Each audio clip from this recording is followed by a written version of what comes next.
Assalamualaikum warahmatullahi wabarakatuh.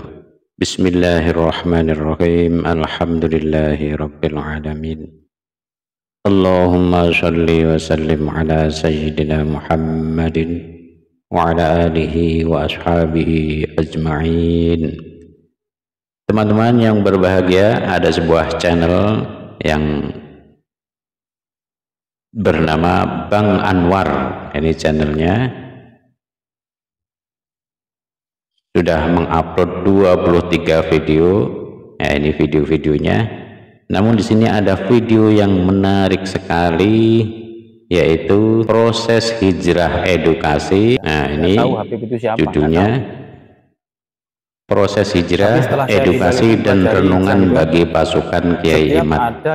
Menarik ini karena perjalanan hidup Rasulullah. Langsung saya Bang Anwar ini pemuda hijrah, tapi hijrahnya bukan yang hijrah ngetren seperti saat ini, yaitu di Salafi, tapi beliau adalah ngaji di sebuah majelis ta'lim yang diasuh oleh seorang Habib. Menarik karena pemuda ini, Bang Anwar ini, ya, bertato seperti ini, tatonya tentang kehidupan Rasulullah, perjuangan beliau. Nah, di sini beliau menceritakan perjalanan hijrahnya, ngaji pada seorang Habib. Nah, kemudian di video ini beliau berpesan dengan pesan-pesan yang sangat panjang sekali. Kita akan simak videonya setelah ini. Kita ucapkan terima kasih kepada Bang Anwar telah berbagi pengalaman, semoga bermanfaat bagi semua kaum muda, bagi kita semua, amin ya rabbal alamin. Yuk sekarang kita simak videonya.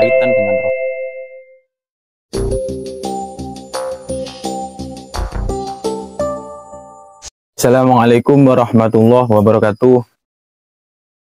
Bertemu lagi dengan saya Bang Anwar ya. Di video kali ini saya mau menceritakan proses perjalanan saya yang bisa dikatakan sebagai mukibin lah orang-orang bilang, dan juga pertanyaan bagi orang-orang yang meragukan nasab dari para habaib. Yang pertama, proses ketika saya hijrah adalah ketika saya melihat sebuah video yang menceritakan tentang Rasulullah yang duduk bersama para sahabatnya. Kurang lebih yang saya ketahui seperti ini. Ketika itu Rasulullah sedang duduk bersama sahabatnya dan bertanya, siapakah makhluk Allah yang mulia? Lalu ada sahabat yang menjawab, apakah para nabi ya Rasulullah? Tentu para nabi itu mulia. Rasulullah menjawab seperti itu, karena para nabi itu adalah utusan Allah. Tetapi bukan itu yang saya maksud. Lalu ada sahabat yang lain yang menjawab, apakah malaikat ya Rasulullah? Kemudian Rasulullah menjawab, tentu para malaikat itu mulia, karena mereka senantiasa berzikir dan beribadah kepada Allah dan juga patuh. Tetapi bukan itu yang saya maksud. Lalu ada sahabat yang lain menjawab, apakah kami ya Rasulullah? Lalu Rasulullah menjawab, tentu kalian itu mulia, karena kalian membantu saya atau membantu para nabi. Yang kita ketahui sendiri kan para sahabat itu kan membantu berdakwah, membantu berperang, ya kan, membantu menyampaikan ajaran-ajaran Islam. Tetapi Rasulullah menjawab, tetapi bukan itu yang saya maksud. Kemudian Rasulullah berkata, orang-orang yang mulia itu adalah orang-orang yang jauh lahir setelah saya. Mereka itulah orang-orang mulia, karena mereka tidak pernah melihat saya, tetapi mereka beriman kepada saya. Setelah saya melihat video itu, sebelum saya lanjut, saya mau berdoa dulu ya. menyampaikan doa lah kepada orang yang berdakwah, khususnya ya para ustadz, kiai, habib. Semoga mereka senantiasa dalam lindungan Allah, senantiasa berada dalam kebaikan dan diberikan kesehatan dan kemudahan dalam dakwah mereka. Itulah salah satu video yang membuat saya menangis. Jadi kejadian ini itu waktu di Bali.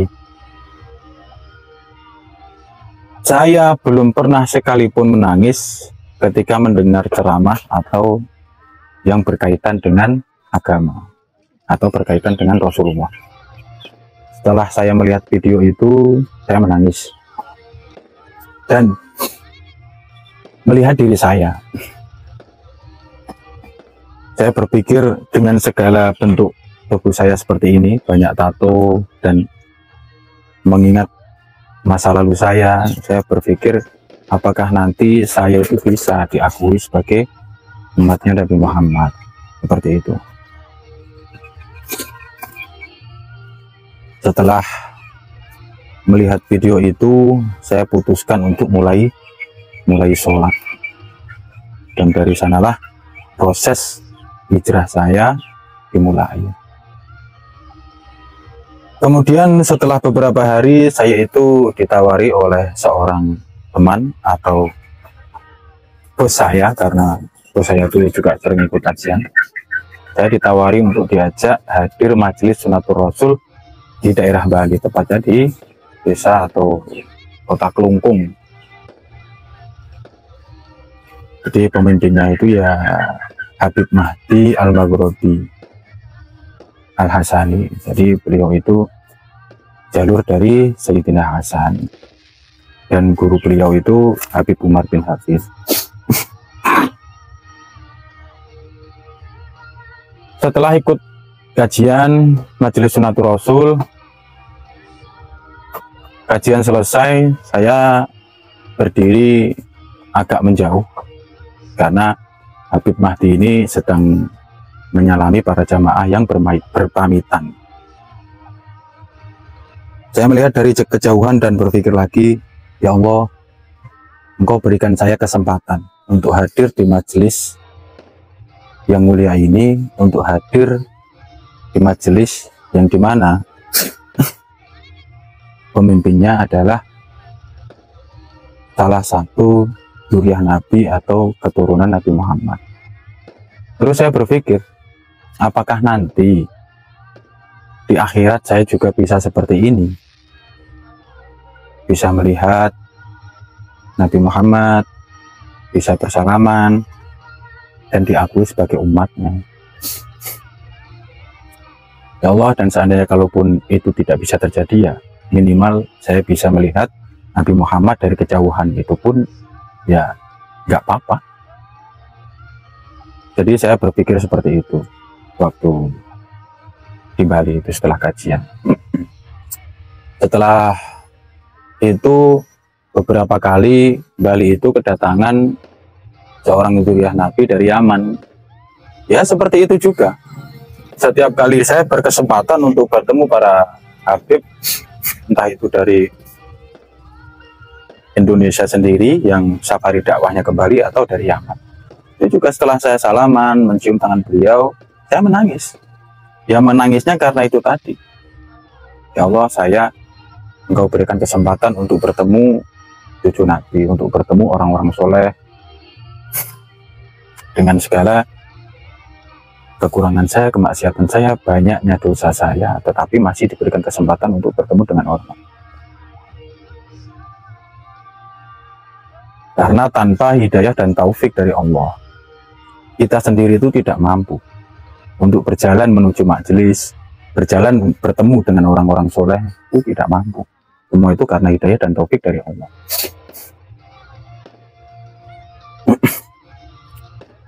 Nah, kemudian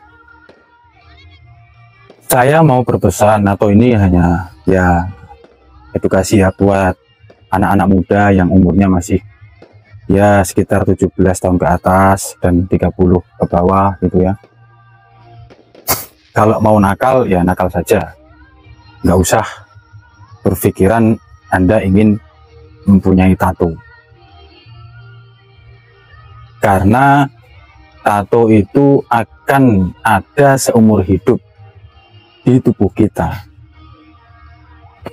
Dan ketika Anda sudah punya tato, kan bikin tato itu kan sakit juga. Dan yang saya ketahui itu kan menyakiti diri sendiri, itu kan ya dosa. Ketika Anda sudah punya tato, ya kan, lalu Anda ingin menghapusnya, karena menghapus itu saya dengar juga sedikit sakit. Jadi ketika Anda sudah hijrah, ya kan, Anda sudah dipilih Allah untuk menjadi orang baik, maka Anda akan sebisa mungkin untuk menghindari dosa. Ya karena itu tadi, kalau Anda sudah punya tato, Anda ingin mencoba menghapusnya dan itu menyakiti diri Anda sendiri juga, ya itu kan dosa. Jadi buat teman-teman di luar sana yang belum punya tato, ya nggak usah pakai tato. Saya nggak menyuruh Anda nakal ya, atau nggak memperbolehkan Anda nakal, tapi ya kalau mau nakal, nakal saja. Nggak usah pakai tato seperti itu. Ya buat teman-teman di luar sana, semoga yang belum mendapatkan hidayah dan taufik dari Allah untuk menjadi orang baik, saya doakan semoga mendapatkan hidayah untuk menjadi orang yang baik, untuk menjadi orang yang taat. Karena kita itu nggak tahu kapan kita diberikan hidayah oleh Allah untuk menjadi orang baik.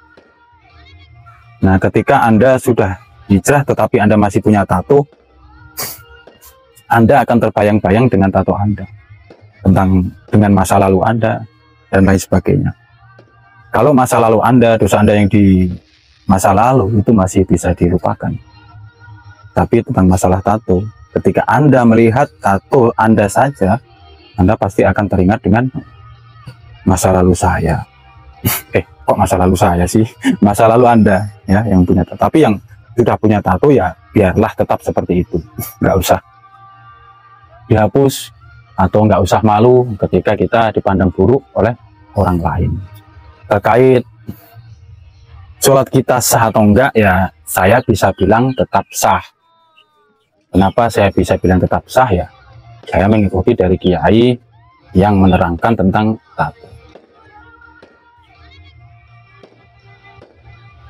Sholat kita sah, wudhu kita sah, karena tato yang permanen ini itu ditanam di dalam daging lapisan ke berapa gitu. Saya pernah melihat video salah satu dokter ya kan di salah satu stasiun televisi bicara seperti itu. Jadi ditanam di dalam bagian daging yang urutan pokok daging lapisan berapa gitu. Jadi nggak menutupi pori-pori kulit kita. Tetapi ada juga kiai yang mengatakan kalau punya tato seperti ini wudhunya nggak sah atau sholatnya nggak sah gitu. Yaitu perbedaan pendapat ya kan, kita mau mengikuti yang mana gitu kan. Tetapi kalau ada kiai yang bilang sholatnya nggak sah, ya jangan sampai nggak sholat, tetap sholat walaupun kita punya tato atau enggak, ya sholat. Nah yang kedua, saya mau bertanya kepada orang-orang yang meragukan apakah Habib itu keturunan Rasulullah atau bukan. Pertanyaan saya begini, ketika Anda meragukan apakah Habib itu keturunan Rasulullah atau bukan, ya kan, apa keuntungan Anda? Apa untungnya bagi Anda? Nah, saya juga mau mengasih pesan, ya ini bukan menakut-nakuti ya, bukan. Ketika Anda meragukan nasab Habib, apakah dia itu keturunan Rasulullah atau bukan, nah coba bayangkan seandainya keraguan Anda itu salah, apa yang akan Anda lakukan di hadapan Rasulullah nanti di akhirat? Mau ditaruh mana muka Anda? Padahal kita umat Islam, entah itu kiai, ustadz, ya kan, Habib, apalagi orang-orang seperti saya, entah itu orang bodoh, orang alim, orang soleh, setiap muslim mereka ada satu harapan, yaitu dapat syafaat dari Rasulullah, dapat pertolongan dari Rasulullah. apalagi saya, apalagi orang-orang seperti saya. Ketika nanti Anda meragukan keturunannya, ya kan, kemudian keraguan Anda itu keliru. Ketika Anda bertemu dengan Rasulullah nanti di sana dan meminta pertolongan, Anda dicampakkan oleh Rasulullah. Apakah Anda mau meminta syafaat saya? Ini adalah cucu saya yang kau campakkan, engkau tuduh dia bukan keturunanku. Apa yang akan Anda lakukan? Kalau Anda tidak butuh syafaat dari Rasulullah, coba tanyakan dalam diri Anda sendiri, amalan apa yang bisa meyakinkan Anda untuk selamat dari padang mahsyar, ya kan, di alam kubur, ya kan, jembatan sirat dan lain sebagainya. Saya mempertanyakan seperti itu karena apa? Ini jujur, saya dulu adalah seorang pembenci. Saya dulu nggak suka sama salah satu habib yang perilakunya tidak mencerminkan status dia. Statusnya sebagai habib dengan jubahnya, sorbannya, imamahnya, tetapi tidak mencerminkan beliau itu siapa. Tetapi setelah saya hijrah, saya mulai mempelajari. Dulu waktu saya jadi pembenci itu nggak tahu loh ya, nggak tahu Habib itu siapa, nggak tahu. Tapi setelah saya di Bali itu mempelajari hijrah gitu kan, setiap ada kitab atau buku tentang perjalanan hidup Rasulullah, langsung saya beli. Entah itu harganya 200.000, 300.000, langsung saya beli. Padahal dulu saya itu nggak eman kalau uang saya keluar untuk beli gitar, beli efek gitu kan, untuk main musik, nggak eman. Tapi setelah saya hijrah itu balik. Ketika ada buku atau kitab yang menerangkan tentang kehidupan Rasulullah, perjuangan-perjuangan beliau, itu saya beli, baca. Dari sanalah tumbuh rasa cinta, tumbuh rasa mengenali bagaimana perjuangan beliau. Nah, bagi orang-orang yang belum mengetahui tentang perjuangan beliau atau perjuangan Rasulullah dalam menyebarkan agama Islam, ya saya sarankan untuk membelinya. Yang belum punya loh ya, untuk membelinya, membaca, karena ada yang jual kan yang sudah ada terjemahan bahasa Indonesia. Beli, dibaca, supaya apa? Supaya tumbuh rasa cinta kita kepada Rasulullah. Insya Allah ketika ada cinta di dalam diri kita kepada Rasulullah, kita akan mencintai semua yang berkaitan dengan Rasulullah.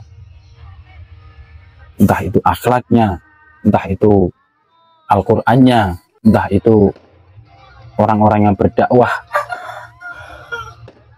yang berada di jalannya, dan lain sebagainya, apalagi keluarga dan keturunannya. Jadi seperti itu ya pertanyaan saya buat Kang Imad atau Kiai Imad sama pendukungnya, atau orang-orang yang meragukan nasab Rasulullah. Apa untungnya bagi Anda ketika benar orang itu bukan Habib? Untungnya apa? Tetapi saya balik ngasih apa?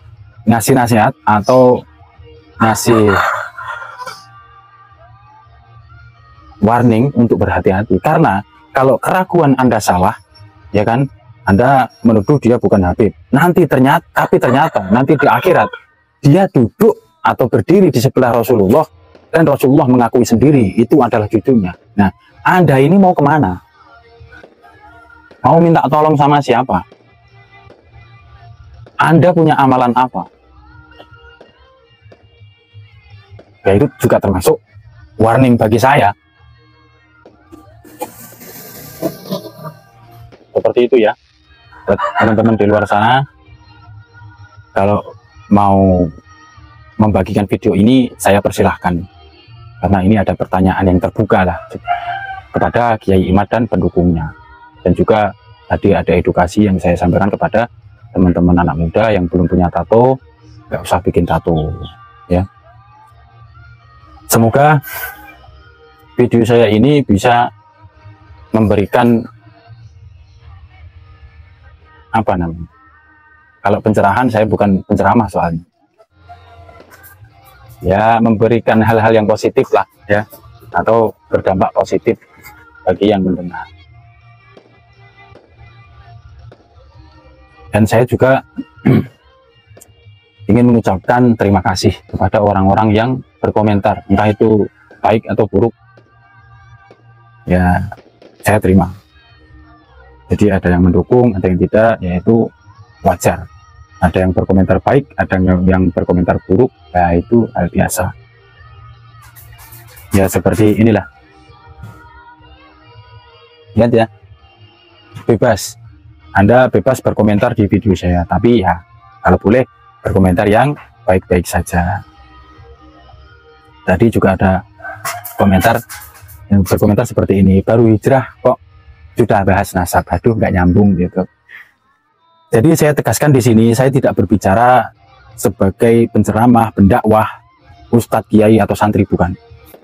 Karena yang masuk atau yang berkomentar kepada saya itu juga pertanyaannya ya seperti itu, meragukan nasab hanya karena beda sifat. Jadi saya coba jelaskan.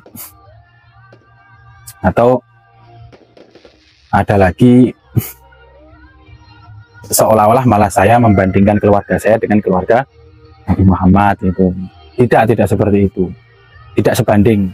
Keluarga Nabi Muhammad, cucu-cucunya sampai ke zaman sekarang itu tidak sebanding. Kalau dibandingkan saya dengan keluarga saya, tidak ada apa-apanya. Tidak bisa diungkapkan dengan kata-kata perbandingannya. Jauh sekali. Ya itu pesan dari saya. Dan sekali lagi saya tegaskan, kalau ada kebenaran dalam penyampaian atau kata-kata saya, itu datangnya bukan dari saya, tetapi dari Allah. Tetapi ketika ada kesalahan dalam berkata atau kekurangan, atau mungkin saya menyakiti, merendahkan, saya mohon maaf yang sebesar-besarnya. Yaitu kesalahan saya pribadi sebagai seorang manusia. Dan kalimat saya yang terakhir, jika kita tidak bisa mencintai dari hati, maka jangan cari cara untuk membenci. Salam waras. Sekian dari saya. Wassalamualaikum warahmatullahi wabarakatuh.